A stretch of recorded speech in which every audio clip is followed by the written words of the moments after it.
ଚନ୍ଦ୍ରଗ୍ରହଣ ଆଜି ସନ୍ଧ୍ୟା 6:47 ସର୍ବମୋକ୍ଷ।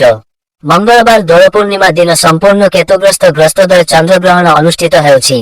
ଏହା ଓଡ଼ିଶା ତଥା ଭାରତକୁ ଆଂଶିକ ଦୃଶ୍ୟ ହେବ। ଆଂଶିକ ଗ୍ରହଣ ଆରମ୍ଭ ଦିବା 3:20 ଓ ସମ୍ପୂର୍ଣ୍ଣ ଗ୍ରହଣ ଆରମ୍ଭ ଦିବା 4:34 ହେଉଥିବା ବେଳେ ଦିନବେଳା ହେତୁ ଏହା ଦୃଶ୍ୟମାନ ହେବ ନାହିଁ।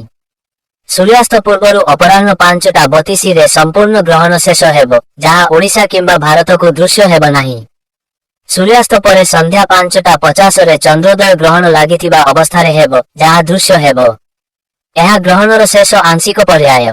ସନ୍ଧ୍ୟା 6:47 ଆଂଶିକ ଗ୍ରହଣ ଶେଷ ସହ ସର୍ବମୋକ୍ଷ ହେବ। ଚନ୍ଦ୍ରଗ୍ରହଣରେ ଗ୍ରହଣ ସ୍ପର୍ଶର 9 ଘଣ୍ଟା ପୂର୍ବରୁ ଓ ଗ୍ରସ୍ତାଦୟ କ୍ଷେତ୍ରରେ 12 ଘଣ୍ଟା ପୂର୍ବରୁ ପାକତ୍ୟାଗ ଓ ଅନ୍ନଭୋଜନ ନିଷେଧ ହୋଇଥାଏ।